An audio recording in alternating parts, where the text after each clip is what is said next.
Good evening, everyone. Good afternoon, actually. It's not even evening yet, is it? Kind of evening on Kings Point time.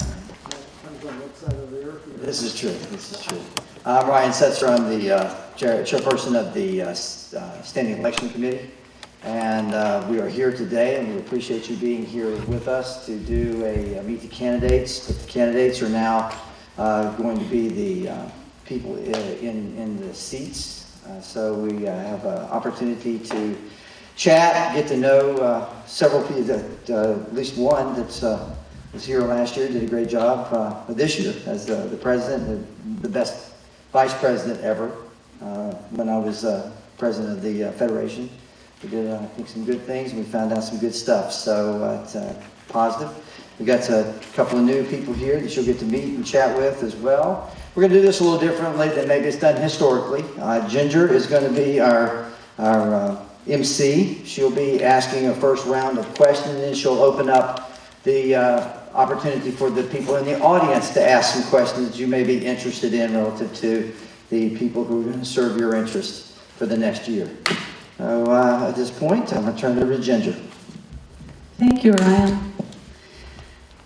Good afternoon, everybody. As Ryan mentioned, and as you know, my name's Ginger. I'm with Vesta, and you also probably are aware I've been around here for a long time. And for as long as I can remember, the COA has been hosting Meet the Candidates Night. But as we find ourselves in a pandemic, the board very prudently wanted to make sure it was run in a little bit more cautious and secure manner with safety protocols in place, so Vesta agreed to do the hosting. So Meet the Candidates Night was created for the purpose of providing this forum for the Federation board members to introduce themselves to the community and share their visions for Kings Point. It just so happens that none of the candidates are running opposed, so they won't be asking for your votes tonight. So they'll just be sharing some ideas. So this is how the session is going to go. We're going to start with introductions. I'm going to be starting on the left with Mr. Ricketts and moving right over to the right side. They're going to have 3 minutes to give you a little bit of a snapshot of their life. They may talk about where they hail from, some of their work experience, whatever they choose. Matthew will be working with me up here. He's going to be the timekeeper in case anybody gets too long-winded. Then after that, we're going to be moving on to some questions. These are in this hermetically sealed container here. Hold on.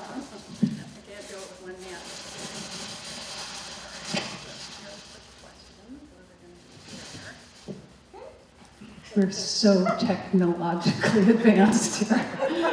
So these were questions that had been developed and some submitted, and they've been all folded up and put in there randomly. So when it comes time for the speaker, I'm going to have Matt pull a question, and we'll ask that randomly. Go through about 4 or 5 questions. Then we'll turn it over to the audience for some questions. The session is being filmed. It will be on channel 732. Denny? Correct, 732 for those who want to watch it at home, or if you had some friends that couldn't make it. And just as a reminder, we'd like to give the candidates the courtesy of the floor when they're speaking, so please keep your cell phones off if you could, and your voices down. If you do have to use the restroom, the only way you can get out is through the east door in the back. So we'll get started. And I'm going to go ahead and start with Tom. He's Gloucester E and District 3. Hi y'all, my name is Tom Ricketts. I live in Gloucester E, and I am I will be the director for District 3. Before I came to Florida, my wife and I lived in Battle Creek, Michigan for 18 years. I did a stint of contract work actually at the Pfizer facility where they're packaging the COVID-19 vaccine. I've been in that sterile filling area multiple times to work on some of the machinery and equipment there. My background is I'm a graduate of Michigan State University with a Bachelor of Science degree specializing in packaging engineering. I spent most of my career in the automotive field working for suppliers. My specialty was improvement of processes and equipment so that we could get the most out of what we currently had. My wife and I, we purchased a home down here in Kings Point back in 2011. We moved down here in 2016 after I retired. That's basically my background. Thank you. Thank you, Tom. And Mr. Davidson. My name is Jack Davidson. I am currently president of the Federation Board.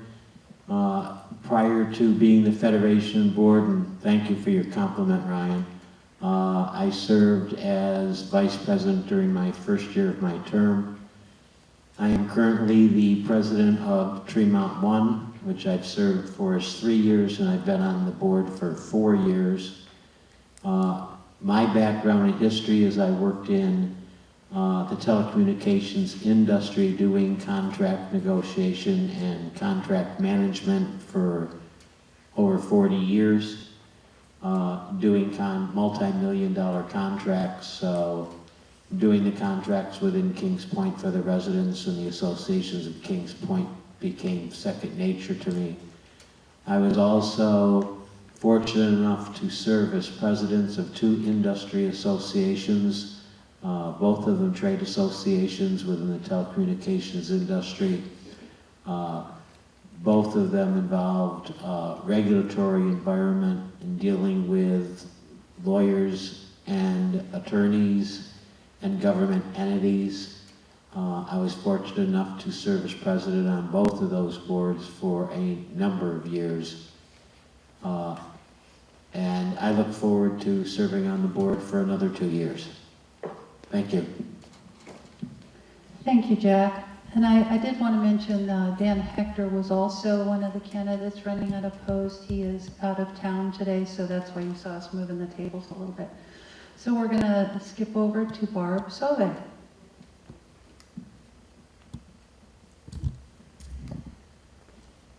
Good afternoon. Florida's been my home for the better part of 40 years, and the 12 most recent being here in Kings Point.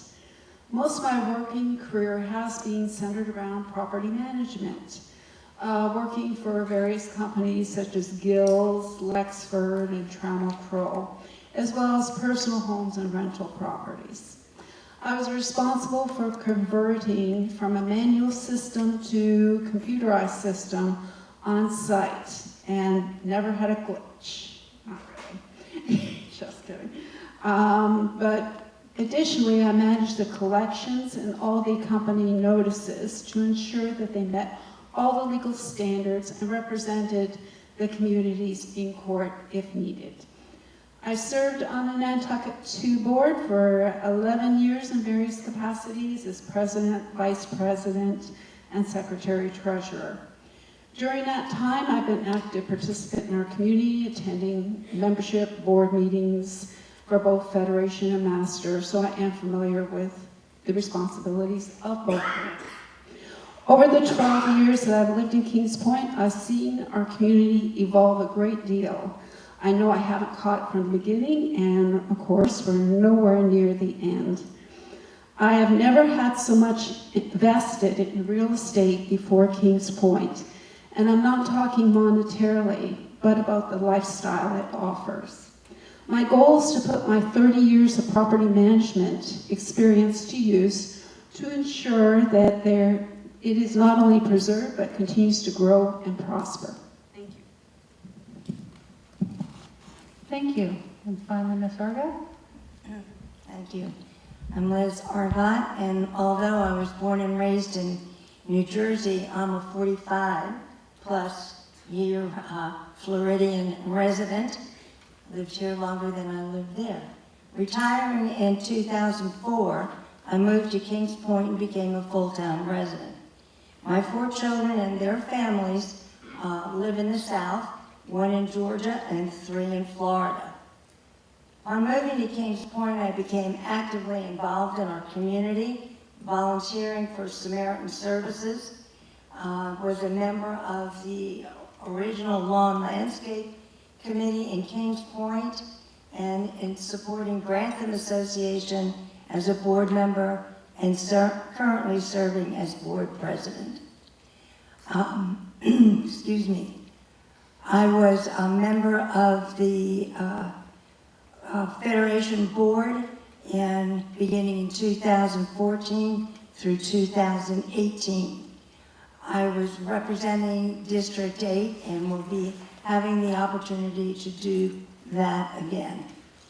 Professionally, I work for Hillsborough County School District for 30 years, 25 years as a district level administrator, and working with people, problem solving, budget oversight were among my many responsibilities. Some of my strengths include proactive thinking, being open-minded, decision-making based on fact, and approaching issues with a broad perspective. Both my professional and personal service experiences I know will serve me well as a Federation Board Director. And I truly look forward to another year on the Federation Board representing District 8. Thank you. All right, thank you to all the candidates for those introductions. We're going to move to the random questions. So I'm going to have Matthew pick questions out. All right. Oh, there we go. All right, starting with Mr. Ricketts. As your position as a director on the Federation Board, how do you feel you would address various community requests that come before the board? An example that was given, like when the dog park group wanted their dog park, a new program in the community. Well, I think that each request to the board deserves consideration. I think it should be brought up at the board meeting, discussed. Depending on the cost or expected cost, the anticipated cost of what it would be would depend on whether it's done at the board level or whether it should be brought up to the community to have the presidents to vote on that particular item. I think that the way the board did the dog park, if we'll use that as an example, I think they did a good job. They worked through with the Federation to find a space that would be adequate for the park and have the amenities in there that are needed. Thank you. Thank you. He's so dramatic. All right, moving on to Mr. Davidson. This is one for Jack. Have you served on any boards before?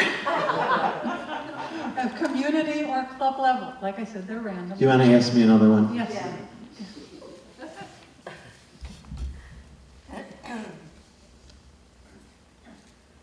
You cannot make this stuff up. Have you served on any boards before? All right. What is your knowledge of how the land trust funds are established and used? The land trust funds, there are basically a general operating fund which operates the land trust. There is a repair and replacement reserve that handles the repair and replacement of items within the land trust ownership, such as this theater, the clubhouse, the South Clubhouse pool, the North Clubhouse pool, the 2020 building. And there's also a capital reserve that is set aside for capital improvements. One of the major capital improvements that we have planned is basically for the South Club pool expansion. That reserve has approximately $1.7 million in it at the current time. The expenditures for the operating budget and the expenditures for the repair and replacement The repair and replacement is based upon a study of when things have to be basically repaired or replaced, such as air conditioning systems, roofs, painting, things such as that. That is totally the oversight of the RFEC. The RFEC is composed of 5 members from the community. The chair of the committee is the president of the federation, along with the treasurer of the federation. They make proposals to the board along with their annual budget, and the board approves those expenditures. If there's anything not in the budget that's an expenditure of over $5,000, those basically come before the board for approval. Vesta has the right to spend up to $5,000. In the last couple of years, we have put restrictions upon Vesta that any proposal that is over $50,000, we must receive from the RFEC and from Vesta RFPs showing us who has bid for those and to review the contracts. So that is how basically the land trust operates. We also have oversight and power of direction to the trustee, and it's also our responsibility to appoint a new trustee if need be, which we are in the process of doing at the current time. Thank you. Okay, let's pick a question for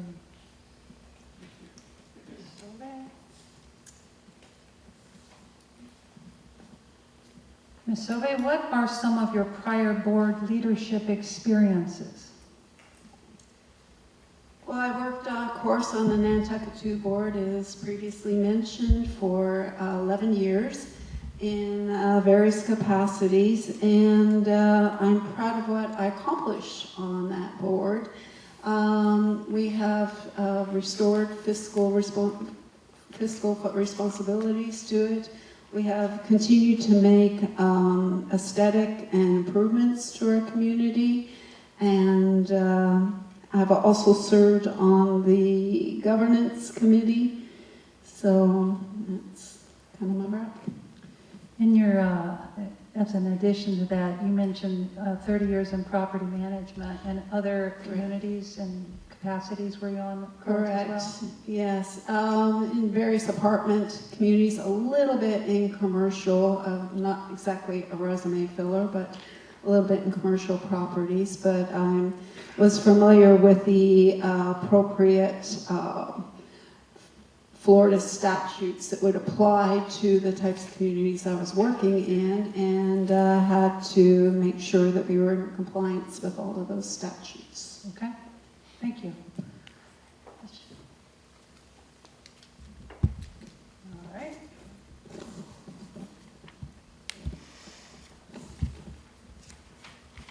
Ms. Argot, what is your knowledge of how land trust funds are established and used as well? I never could remember to do this. I'll take a little different approach than Jack did and talk about how the budget is set up and how it works. There are actually 2 sections to the support of the land trust. One is a contract that the Federation Board excuse me, has with Vesta Property Services, and that provides the overall management for the land trust services. The second part is an operational piece that is all of our clubs and the bar and etc., and all of the cleaning and care, etc. And those pieces are supported by the revenue that's taken in and by fees from the residents. Both the contract and the operational costs are part of your annual fees.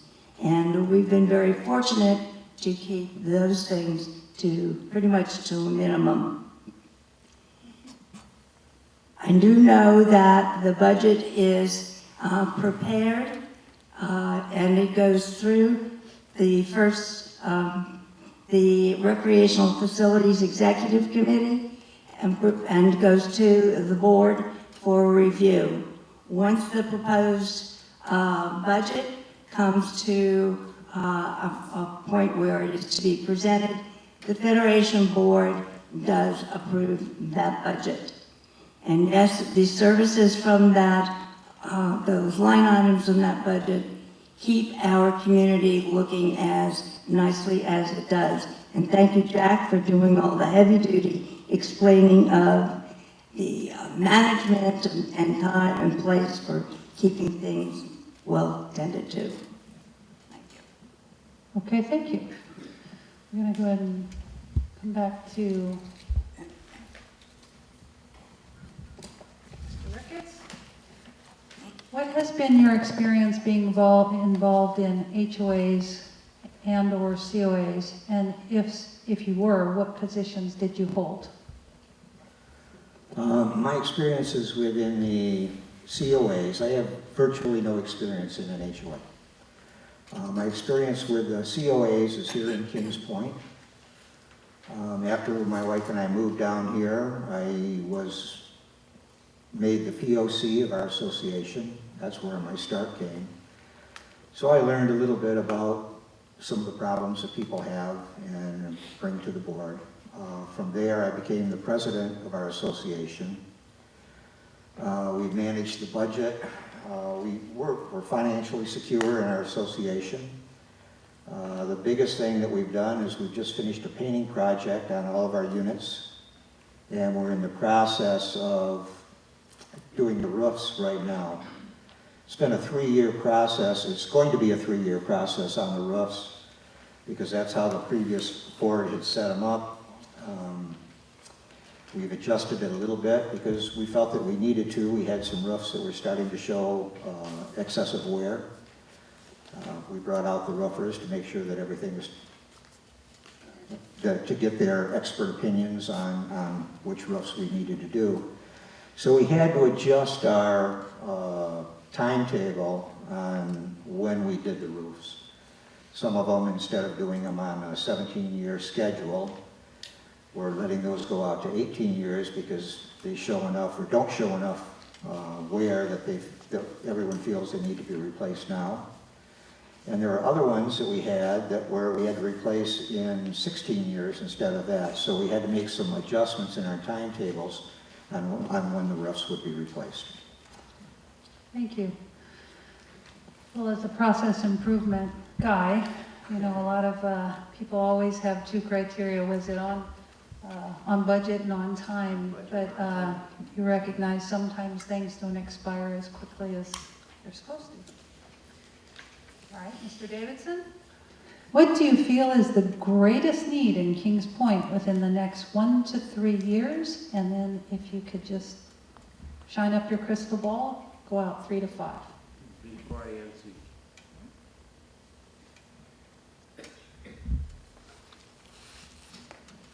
Go up.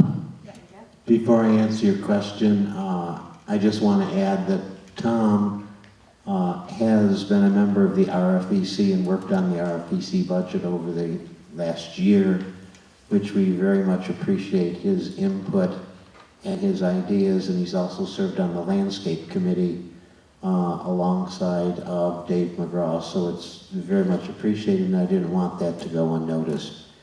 The greatest thing I think needs in the next 1 to 3 years is this community for once and for all to put together a plan to get rid of the politics in this community and the decisiveness in this community and start unifying as one community. Whether you have 2 organizations, one the master or 2 the federation, you each have your own lanes to operate in. I think they should be operated in.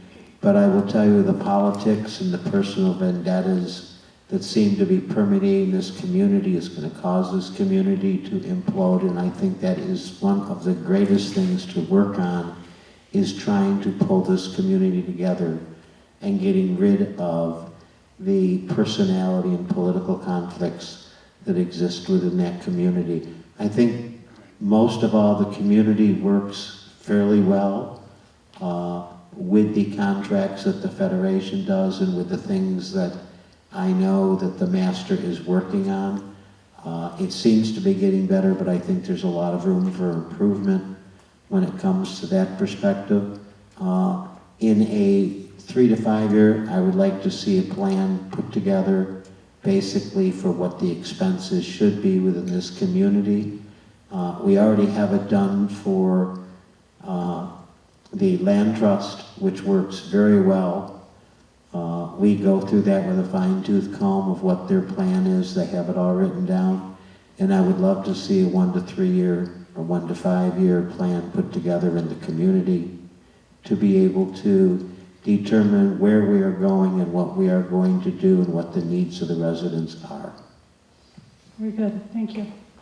Sounds like the board will have some work to do this year. All right, we're moving on to Ms. Sobe.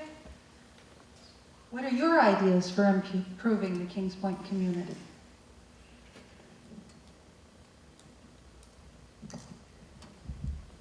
Well, I guess we have to acknowledge that that Kings Point is not an island community, that we are within the greater Sun City Center area as well.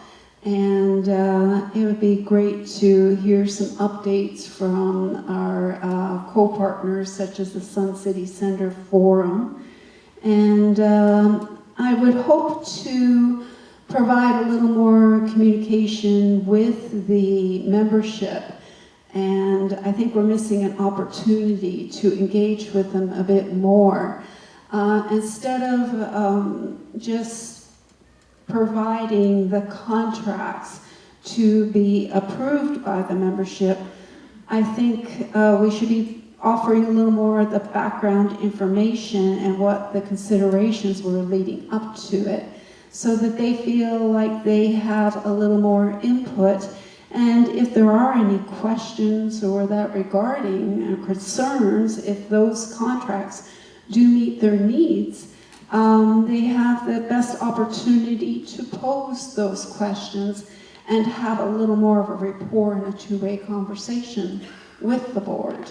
And that may lead to a little more participation in our community, because of course everybody seems to be running unopposed. Thank you. In round 2, we'll finish up with Ms. Arga.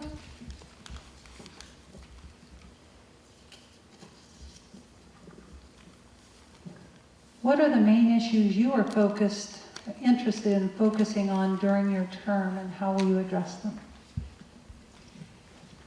I've thought about this, and having been on the board before and seeing where we are today, there are a number of things that need to be addressed. And the biggest one is getting rid of the political arena here in Kings Point. I think we put Washington to shame. We have outdone them in such an unpleasant manner. We also need to bring unity back to our community. We need to keep our residents engaged in the process. We are sorely in need of a community plan. That community plan needs to be developed by all governing entities and service providers and residents in our community. We need to be sure that we are moving forward, and to do that, my recommendation would be to develop a minimum of a 5-year plan and then 1-year plans to be implemented as we move forward. The critical piece of that, those plans, that planning process, is to make sure the membership is aware of what that 5-year plan and 1-year plans are, and to be kept informed as to the progress on a regular basis of how we are succeeding with our plan, and when and if as usually occurs, modifications need to occur. And as far as governance in this community, we need to continue to take a look at it. In my mind, we need to make sure that everyone has an opportunity to be heard, and that we do not have a side against side, and to work together unitedly and to get in the spirit of cooperation. Before I put my name in the hat, so to speak, I had submitted an application to the master board to be on their community planning committee. That's how strongly I believe in it. Last week rather, I received word that yes, in fact, I've been selected to be on that committee. I think it's a phenomenal opportunity for us to work together, and a good start. Thank you. Thank you. Okay, back to Mr. Ricketts for round 3.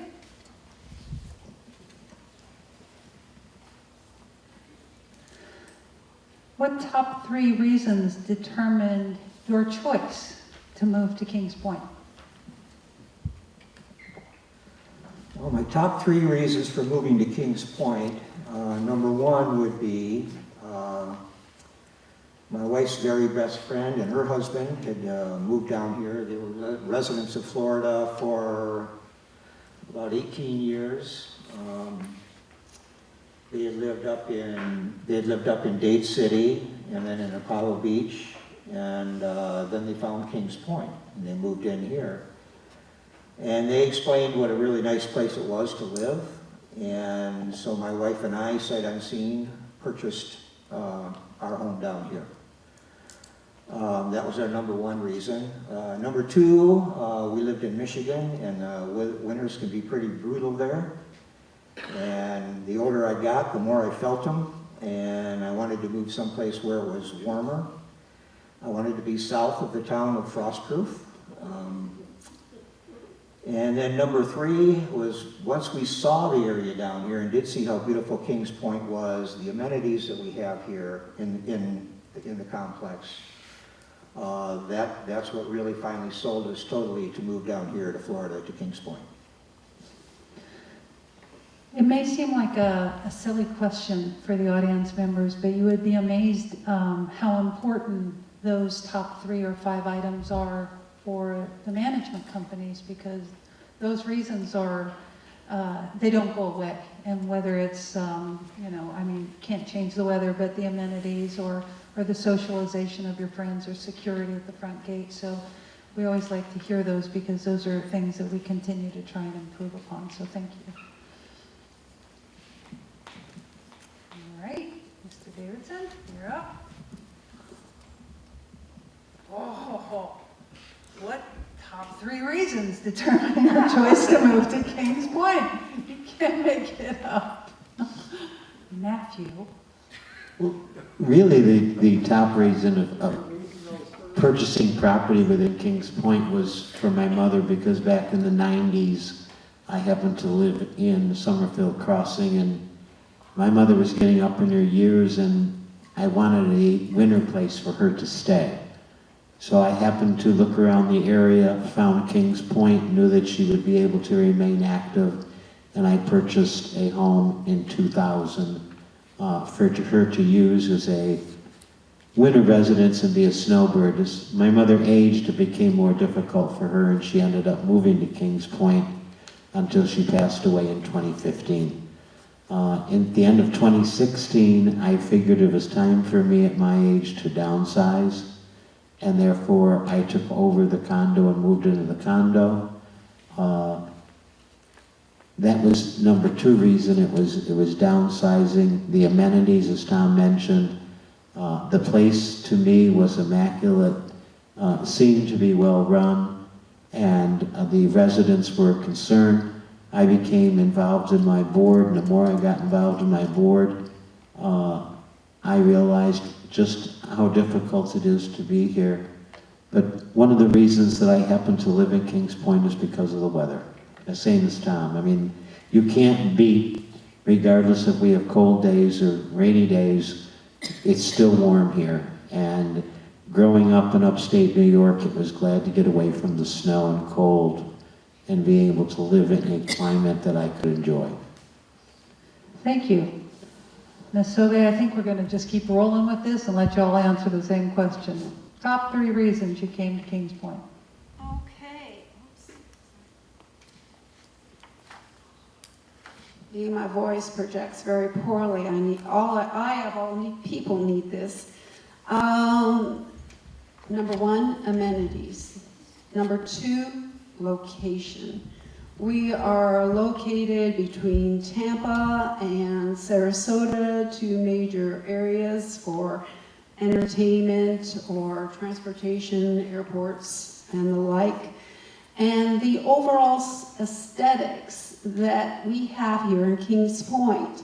And I think that is achieved through a structured community-wide maintenance. And that can only come from an association. So it really impressed me when I drove through here and just saw how there's a consistency of quality. But the amenities are definitely, I think, probably slam dunk, one of the biggest features. And of course, weather, being from Florida anyway for so many years, always a winning. That sounds like a developer's marketing statement. Location, lifestyle, and maintenance-free living. Check all the boxes. Ms. Argot. Well, one thing being last, I could say ditto and put the microphone down. However, I lived in Brandon for almost 30 years on property, 3 acres, 2.5 acres of property. So one of the big things, I wouldn't have to mow my lawn and volunteer. But actually it is the ambiance in Kings Point. It looks great 12 months out of the year. Surely we do have issues that crop up, but that's life. They get taken care of.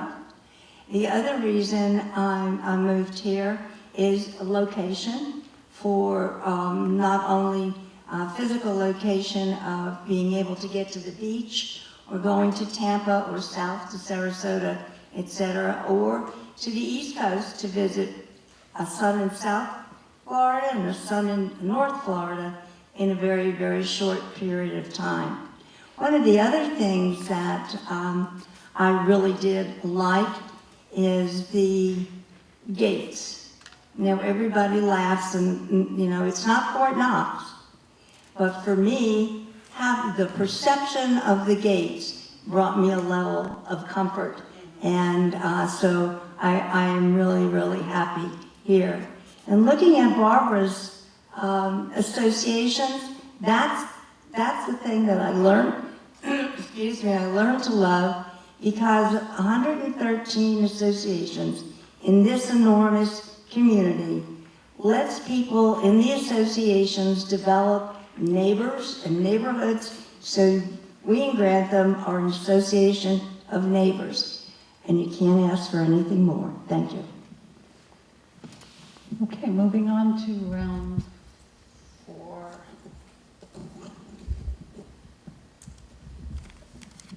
Mr. Ricketts, where do you see Kings Point in 3 years from now?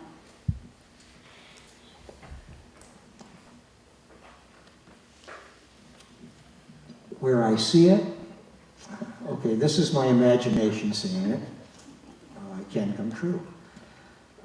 Where I see Kings Point 3 years from now is better cooperation throughout the community itself. As far as the amenities in that, personally, I'm satisfied with the amenities that we have. It doesn't mean they won't change, and that's what everybody out here is able to tell us what they want. But where I see Kings Point in 3 years, I'm not a long-range guy. That is not my forte. My forte is more of looking short-term and figuring out how to take care of that solution right now.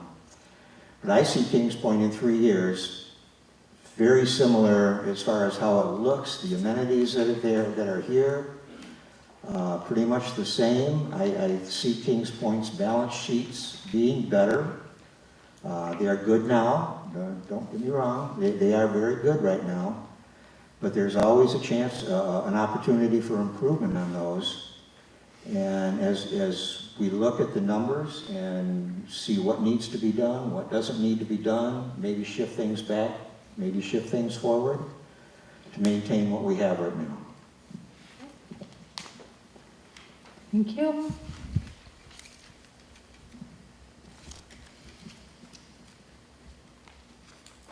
Mr. Davidson, what, as a member of the Federation Board, do you believe is your responsibility in regard to First Service, Vesta, and the Land Trust of Kings Point?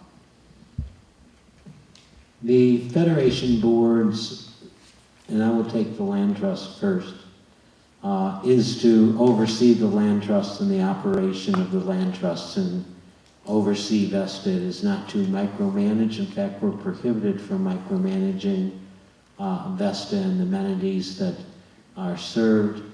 And it is to make sure that the money that is spent by the residents, which is a considerable amount of money within the community, is spent on necessary projects, and to review those projects and make sure we get the most bang for buck. I will tell you, except for that flashing light in the back corner, which you can get fixed at any time. We have very good amenities, tremendous amenities. Our responsibilities for First Service and Vesta, I think was the other one, are not to micromanage, but micromanage them, but to let them do their job with oversight, and to provide them guidance as to what we see they should be doing, what they are lacking doing, and making sure that they are following the contracts that they help put together.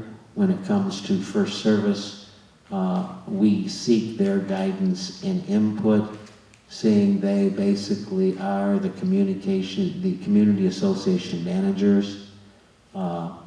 They have a great deal of knowledge on running the community, and our true job is really oversight and making sure that the services required by the residents and the associations are being met by those two associations.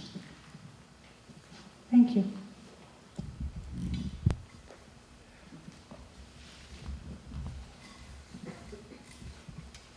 Ms. Sauvé, what are the main issues you are interested in focusing on during your term, and how will you address those? Well, I kind of touched on a little bit earlier, but was improving the communication to make sure that we do engage with the membership a little more effectively.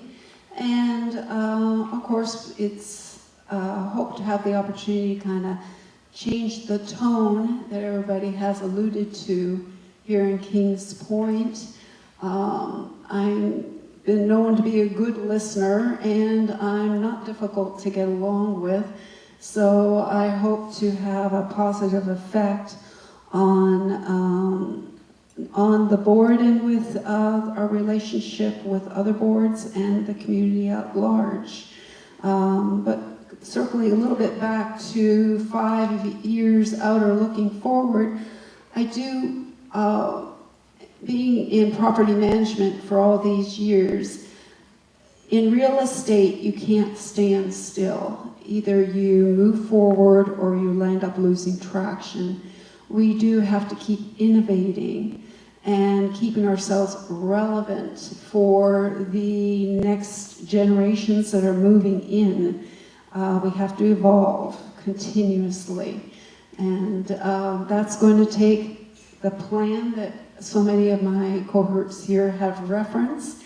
And it's going to take a lot of task teams, committees, and a lot of feedback from Vesta, because I know that you all go to the various symposiums And I think you've done us a good job of keeping us on, top of the latest innovations, bringing things like the tennis or the pickleball courts up to the front of the community to project an active lifestyle is essential. We're not an assisted living community.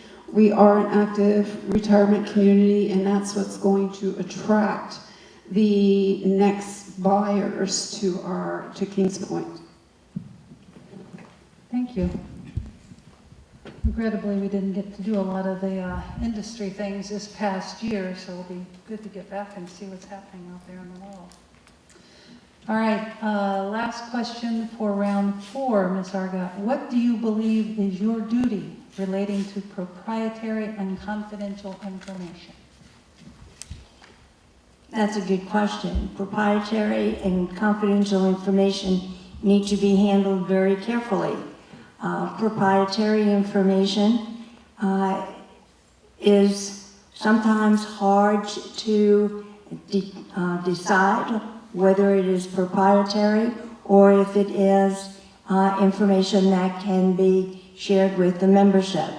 And in our community, the membership is entitled to have as much information on the functioning and the organization of the community. Confidential information, on the other hand, confidential information is generally that information that is obtained in a closed meeting that may have an attorney or some legal entity there for purposes that are not to be shared. Confidentiality is certainly very different than informing the community of what's happening. So both need to be handled. Thank you. We have one more round, but before we do that, I'm going to do one speed round. You get to answer with one word,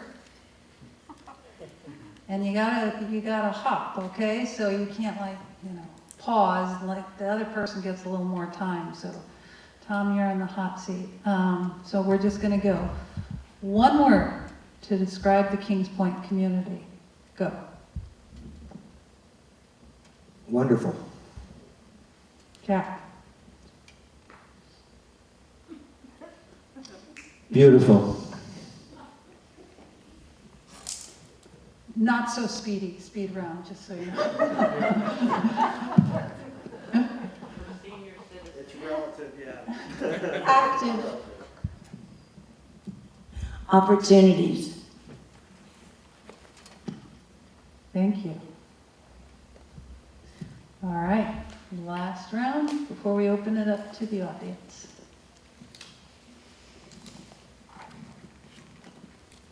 What makes the Federation's mission meaningful to you? What makes the Federation's mission meaningful to me? What makes it meaningful to me is the fact that we have an opportunity to oversee the contracts, to make sure that the community is getting value for the dollar that they're spending. To be able to hold the contractors for the life of the contract accountable to what they signed up for, just like they have to hold us accountable to what we signed up for.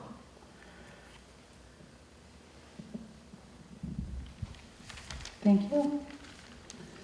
Bowles get. Mr. Davidson, where do you see Kings Point in 3 years from now? You already asked me that. I did? Yeah. Sorry.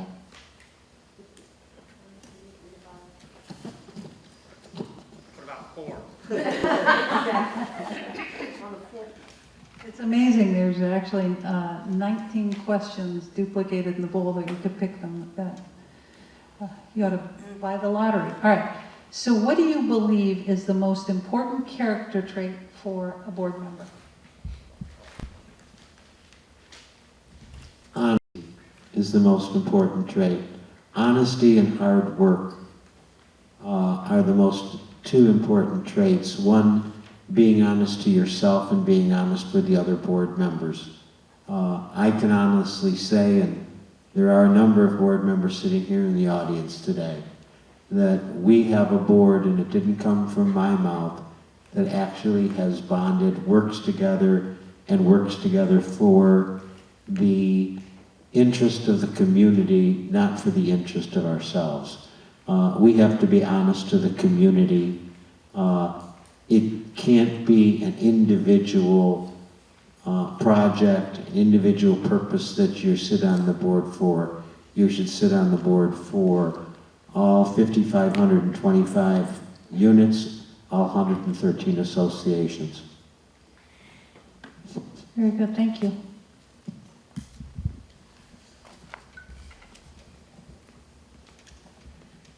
Ms. Soleil, how do you feel we can keep our community on par with other communities and keep up with current trends? You actually were just speaking about current trends. A little bit of, back referencing there. It does have to be a continuous exercise in innovation. I think to date, we've done a good job. I mean, kudos to everyone that's been behind that. I mean, to accomplish everything that we have to date has been no small feat. So I think we just have to keep that momentum going and always be open to innovations that are coming up in the marketplaces, whether they be technologically. I'm happy to hear that we're going through the process of embarking on improvement to our websites and that, because all these things, just because they've been done, have to be revisited every few years to keep them fresh and to meet the needs of the community. Thank you. And last but not least, we'll start out here, round 5. What makes the Federation's mission meaningful to you? Well, I believe the Federation's mission is, or should be, to work with the community, with the residents in Kings Point, with all of the associations. Excuse me.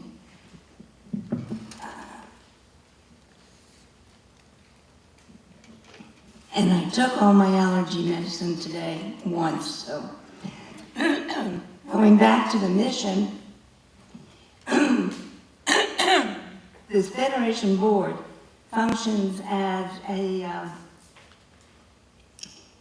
conduit for the association. It is their responsibility to provide information to the service providers and the management company to address the needs of our community. And I think the word conduit is probably not the one I really want, but rather a facilitator of information and ensuring that the needs of the associations are met. Monitoring the contracts, the bulk contract is one of them, and certainly working with the RFEC and the management companies to be sure that the best is met for all of the residents in Kings Point. Thank you. All right. Well, that concludes the Q&A part of the panel discussion, and now we'll turn over to the audience. If there's something that the candidates have not answered fully, you'd like further clarification on. If you have a different question, raise your hand. Mabel, where is Mabel? There she is. She will come over to you with the microphone. After you use the mic, she will clean it before the next question, so be patient. Try to spread the questions out per candidate so we can give everybody a chance. Hi, my name is Matt Yarmel. I live in Oakley Green. I've been here almost 3 years. And I like to say I think it's a wonderful place. I love it here. But one thing that I think is a stain on this community is the 2017 loan. And I've heard grumblings about it since I've been here, and then in about the last couple of weeks, it all broke loose of some things that happened. And correct me if I'm wrong, but Ms. Argot, you're the only one up here that had anything to do with that loan? I certainly didn't do it single-handedly. No, but these other people up here. have. Right, I was on the board in 2017. Okay. And Yes, I I know- was. I know we have limited time, but would you be willing to prepare a point paper or white paper outlining the genesis of this loan? Because I understand you didn't go looking for a loan, the loan came looking for you. And how did you use your fiduciary responsibilities? Like, when I look for whether a loan or a lease, I don't go to the dealer and say, you tell me what to buy. He provides the data and then I crunch the numbers. How did you guys do that to come up and say this is worth doing it? Because we all know as you pay down a loan, you start paying all principal at the end. And to pay a $7.8 million tab to have a loan redone, there's a lot of questions. And I think I've heard a lot of board members aren't talking about this from back in 2017. Are you willing to do that? Matt, I'm sorry, I'm taking notes. Can you narrow that down to a question for I us? want to prepare a white paper or a point paper Okay. to hand into the Federation Board that they can share with us, outlining her perspective, because she was the president, of how this came down. What was the genesis? Because again, I heard that somebody came looking to the board to say, hey, I have a deal for you. The board didn't go looking for this loan. And then secondary, how did this come about that you did this, especially with that $7.8 million payoff that you had to pay? What was the fiduciary responsibility? There has to be some kind of discussion or decision paper or some kind of formulas that you use to say, hey, this is why we did this. Okay, so Liz, I think you understand the question. Your turn to answer that? Yes, I will answer him. And it is a good question. There are so many mistruths out there, and no wonder the community is confused. But the best thing anybody in this community can do is to go on KPSCC, get into the Vesta community channels, and look at episode 4. It will give you a good rundown of what the loan is and why we did it. However, we need to remember that nobody came after us with a good deal. We were looking at the significant drop in the interest rate, and we went from 6.5% down to 4.42%. And looking at that, we're looking at a savings for the community over a long period of time. We did have the balloon note coming due in 2015. What we were able to do is to take that 4.42% interest rate and lock it in until 2032. So that projects a long-term savings for us. It also locked in your payment every month, and it will not change either. So that's also a plus, because you don't know what interest rates are going to be. I think that his question about would I be willing to put together a white paper of sorts and have it presented to the community, I'd love to do it. I'd love to be able to do it on the community channel. I think people need to see and hear what actually happened in 2017. The board did not put it together overnight. The board did their due diligence. The board spent over 6 months working with a consultant, Bank of America, 2 other banks with proposals, legal consultants, and every step of the way, if you had lived here then, you would have heard the progress and what we were doing with that loan process at every board meeting and every membership meeting with PowerPoint presentations included. So yes, I would love to do it. Jack, you willing to let me do it?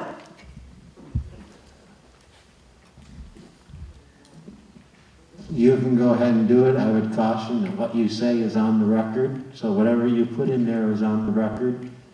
I can tell you that we spent 1.5 years, and not we, the board, we had a legal counsel basically asked the board at that time to meet with the investigator, who was an attorney, and ask you your thoughts and opinions and your frame of mind, and basically that one board member, all the other board members refused. But if you want to put together a white paper and submit it to the board and submit it to the community, you're more than welcome to do it. Yes, and we did agree to meet with that attorney, but we agreed we would meet as a total board. So that's two different plays on that. And I think I've answered my question, Ginger. Thank you. Thank you. Another question. Let's do it. Yeah. Oh, sorry. Okay. My question is to Liz first, and then to Tom, since he'll be the new guy on the board, and Barbara too. I'm sure many people will agree with me that there is a group of people in KP who continue to create dissension and continue to fight for power by bringing in their personal agenda, and not at all positive for our community. So Liz, I'll ask you first, how do you feel we as a community should handle this group of people to go away and let new blood help our community come back together? And I'll ask Tom the same thing.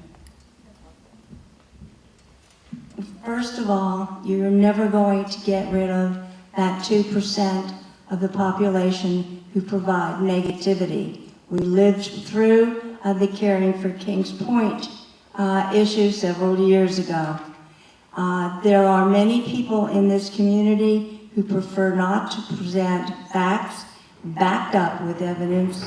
And there are those people in this community who feel, as a resident, and that's every resident's responsibility, to ask questions and have answers and have the board, if it goes to them, to tell them exactly what is going on and answer those questions. The board should be challenged by the residents. They have the right to say, you've said this, now what? I want to know why and how we got there. Listening to everybody is what needs to occur, and responding to everybody needs to occur. That response, however, must include hard evidence as to the validity of that response. Thank you. Okay, I think you lost my question, and it is a group of people. It is a group of people, and we all know who they are. I'm not talking about the negativity of this person and this person. It's a group of people, Liz, that stick together. And you know who I'm talking about. And they seem to just try to latch on to power, and they just won't go away.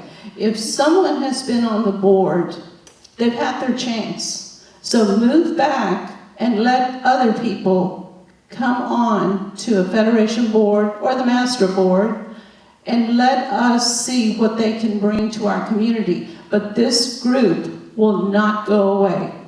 That's what I'm talking about. And I know you know, and everyone in this room and whoever's listening, they know the group that I'm referring to.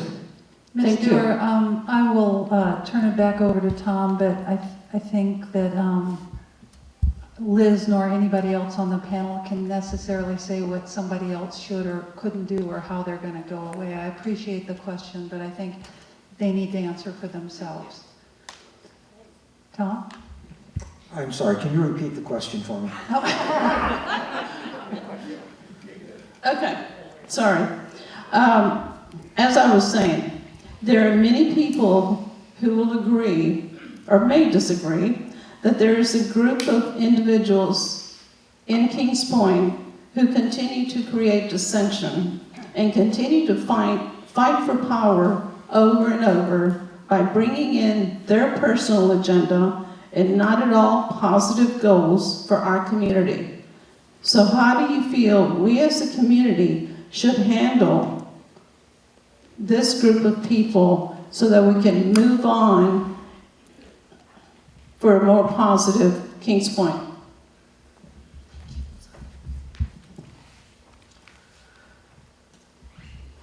Well, what I see, and I'm going to try to answer it to the best of my ability,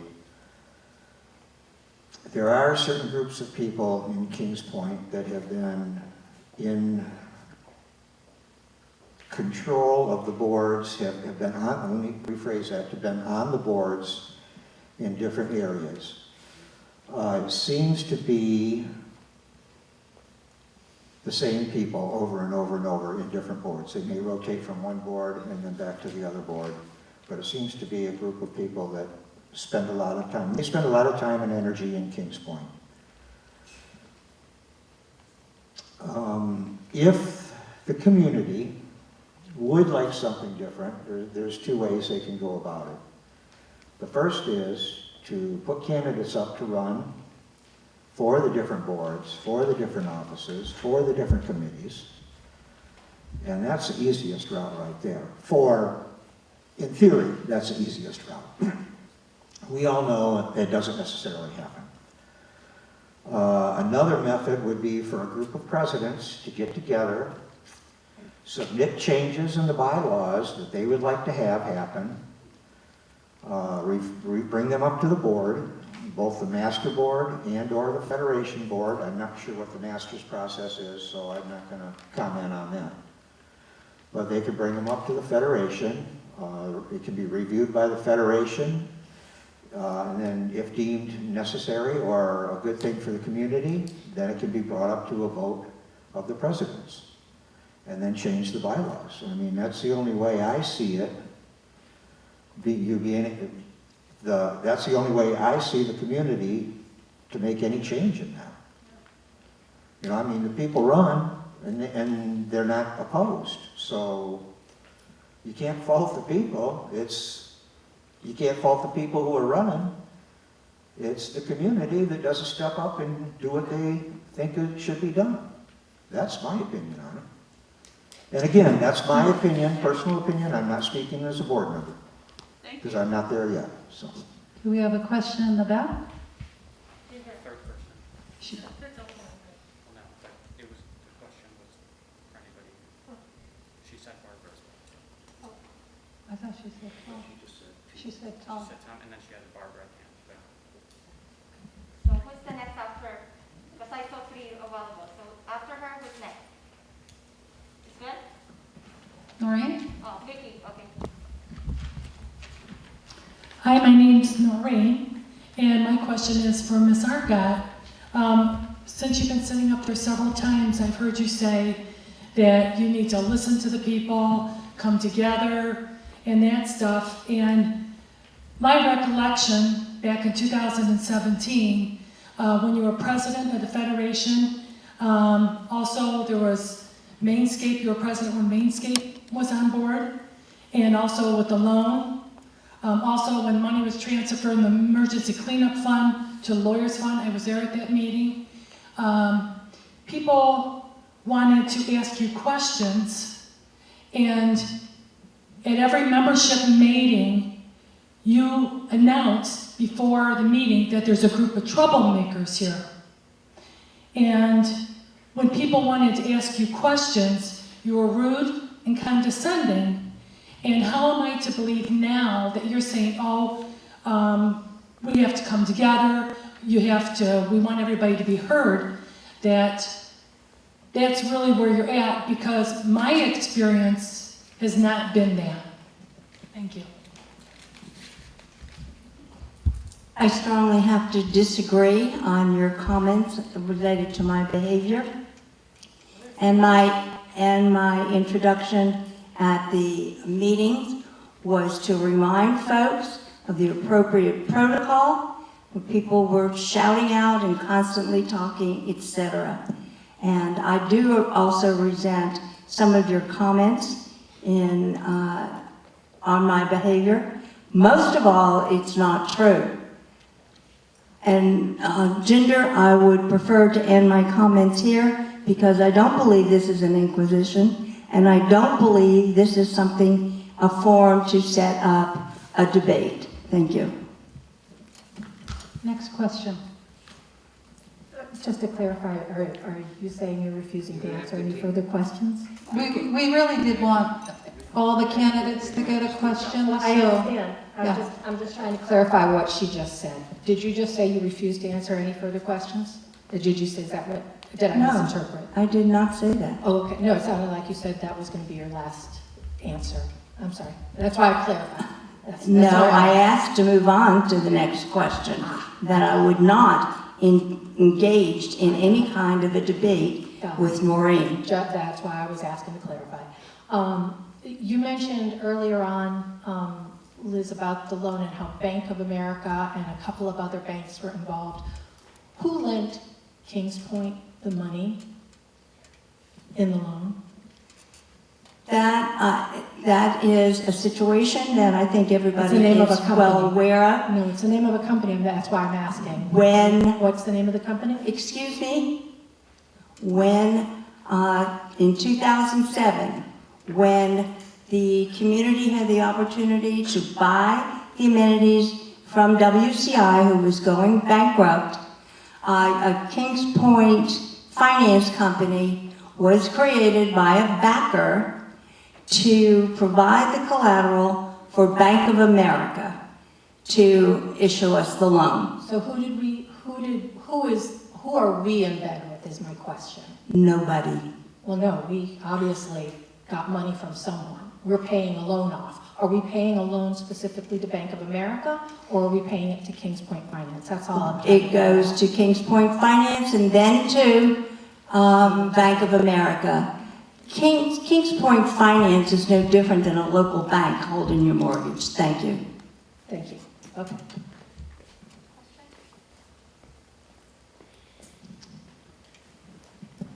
Okay.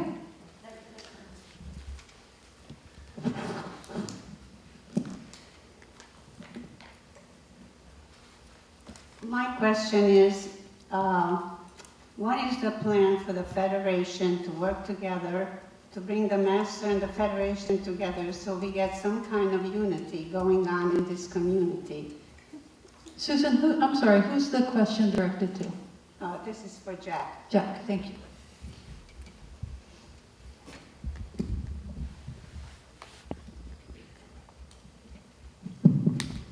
I wish Jim hadn't left. Jim and I have already had conversations on what we can work together. You have to understand that the Master has a lawsuit against the Federation that is costing us tens of thousands of dollars. It seems to be a stopping point from the Master's perspective of, if you can get us what we want, we will work with you, but I think Jim and I are working around that. It is a lawsuit. Let that be handled in the court, and let the Master and the Federation work together on the other items within the community that are of interest to both of the parties and the residents and the associations within the community. We have extended out the hand to both new board members, and I've also had conversations with Jim on working together to improve the community. Thank you.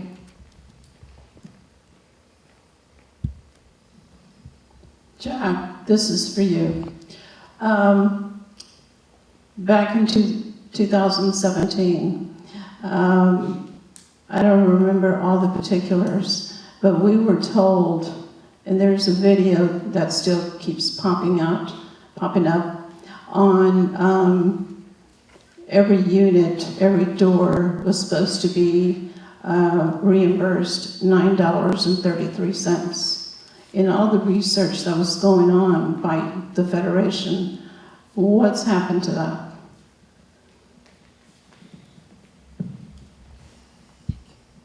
The $9.33, and this was verified with the land trust. The initial mortgage rate dropped by $9.33, and it has stayed consistent as a mortgage payment. However, that $9.33, the second year, $1.70 went to the land trust reserve for repair and replacement. The rest of it, which was over $500,000, wasn't given back to the residents. It was placed into the capital reserves, which is one reason why the capital reserve is over 1.5 million. And in addition, after that, the land trust basically used the remaining $9.33 against the land trust budget. So the residents received the benefit of that $9.33 for 1 year, and then it was invested into capital reserves and replacement and into capital improvements, and then it basically was eaten by the increases in the land trust budget.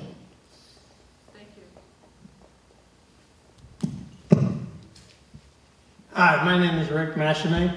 I don't think this question is going to be as fiery and as interesting as the other ones were, but I think it's worthwhile that we need to know what your position is. We presently have an item in our bylaws that's ridiculous. For an individual to work 1 day in a 2-year term and have that count as 2 years. And actually, it affected me. I thought there were certain things on this budget that I wanted to do because I wanted to see this committee get together, and I actually thought I would have 2 more years, and it turned out that somebody brought up the fact, when we got the ruling on it, the ruling was that my first appointment wouldn't count and that I would be able to run for 2 additional years. Based on that, I made my particular plans of how we're going to get through something and how my committees are going to get through something. At the last minute, it was brought up again, and it was a legal opinion, and I respect it. I enforced the law and investigated the law for the first 20 years of my life. The law is the law, whether it's right or wrong. Bylaws are the bylaws, whether they're right or wrong. But I want to know your particular feelings, each one of you, if you don't mind. Do you feel that you would change that particular article so that even if you serve part of that, it doesn't count towards your 2 full terms? Thank you. Rick, Tom, do you care if I go first? No, go ahead. Because I've basically been called in unsigned letters to the Federation Board a liar. I have talked to the attorney in general terms, Rick. And you know this because we discussed it amongst the board members. And in general terms, he advised that your appointment should have no effect. When the issue was raised at the last membership meeting, we went back to the attorney and asked him to do an extensive research. The attorney came back, and his exact words, "This is not the normal process. However, your bylaws in 2014 that were amended when Ms. Argot was on the board instituted the change into that section for a partial term. I do not agree that if you are appointed for a month and you run, that basically you can only serve for 2 years and 1 month. I do not agree with it. Our attorney does not agree with it, and our attorney believes that our bylaws should be amended because they are not under normal circumstances. His initial question was a general question because I did not ask about you and Dave. I asked in general. He was giving us a general question and a general answer of the way it normally works. And after he did initial research on it and came back to us when it was raised to the membership, and he researched the bylaws and the articles of incorporation, he advised that unfortunately both you and Dave were not allowed to run, and we put that out to the community. But the attorney initially told us there shouldn't be a problem if you're appointed to run. That is the way it normally works, and he even cited the U.S. government for it. So, Rick, I happen to agree with you that our bylaws should be amended, that if you are appointed in the last year of a term, that you should be able to allow to run for 2 additional terms. Let me make just one further point. Back in 2018, when I was appointed, it was reviewed at that time, and the same determination was made by then. And I don't know if it was the attorney then that made the decision, but yeah, I know it went through First Service, they looked at it, and they told us that we'd be able to run it. If I only knew I had 2 years to go, I would not work on a 4-year period, and you know what my committee has been doing. Yes, your committee has been working very hard, Rick, and I appreciate all the time and dedication you've put into that. And I, for one, and I know the rest of the board feels the same way because they told you this personally, that they hate to see you and Dave leave. I'd like to respond. And Rick, I agree with you wholeheartedly. And let me tell you that in 2014, when I was my first year on the board, and 4 others were assigned the task of looking at that whole concept, and there was a change in the statute. We, as a committee working on that bylaw change, fought and argued and argued and fought because nobody wanted that to happen. However, we were stuck at that point because the law said that is what the way the bylaw is written is in conjunction with what the law said. I would love to see it reviewed to see if some addition or correction can be made or modified.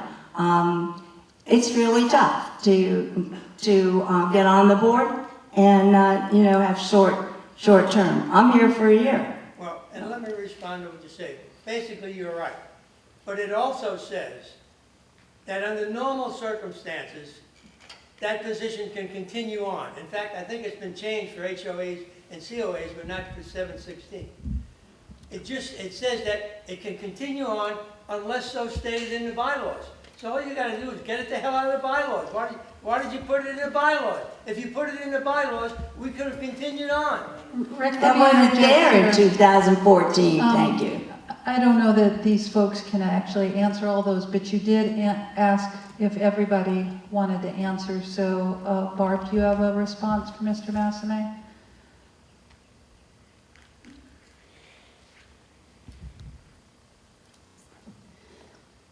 I don't disagree with you, Rick. However, we do have to abide by the laws we have today versus the laws we would like. And I'd love to have the opportunity to work with you, and hopefully you're able to share some of the work that you have come up with to date with the board. I said we had to live by the bylaws. Right. I don't know why this wasn't addressed earlier. I don't know why it was put in there to start with. It just almost sounded like somebody wanted to keep somebody out. Back whenever it was passed. Well, it's a little ironic, but I remember when Liz was on the Federation Board that they were actually, they put it to a vote to increase the Federation Board term to 3 years. And that would, even apply to the existing board members. And if that had passed, of course, this whole debate would be moot. So I don't think, I don't think any of the existing board members up here are anybody that you can hold responsible I'm not holding for anybody that. responsible. You misunderstood my question. I want to know your feelings. Would you be willing to amend it to get that off of the bylaws or change? Certainly. That's all I did. If that's much more consistent with the industry. I know there's been some back and forth over Tom, time. do you have a response for Mr. Massime? Yeah, I'd like to respond to that, Rick, since you asked me. Yeah, I have no problem at all as a board member to going in and working with the board and a lawyer to see what we can do with that bylaw. If it's just a matter of changing the bylaw so that, it would be different if you're elected versus appointed, we'd have to see what the differences are in there. Because I don't know. At this point in time, I don't know what the law says. But if there's a way to change our bylaws and still be within the laws, and the board feels that that's a good thing to do, I don't have an issue with it. I'm more than happy to look at them. Thank you. Okay, we've got one more question in the back. I see you, Mabel. You're not that big. It's more a comment. I want to thank Ms. Suave for taking the time that it's going to take to run for the Federation Board. As you can tell, a lot of people will not step up and do that. And I want to thank you for doing that. I really appreciate it. I think our community needs a lot more of that. Thank you. Thank you, Noreen. Okay, that has ended this year's session of Meet the Candidates Night. I'd like to give all the candidates a round of applause and thank you all for your candid answers and your time and your thought. And we thank all of you for your attention. Just a reminder, do keep social distancing as you, at the end of this session, we ask that you not kind of mingle a lot and exit out of the east doors. And we appreciate it. Have a good evening and a great weekend.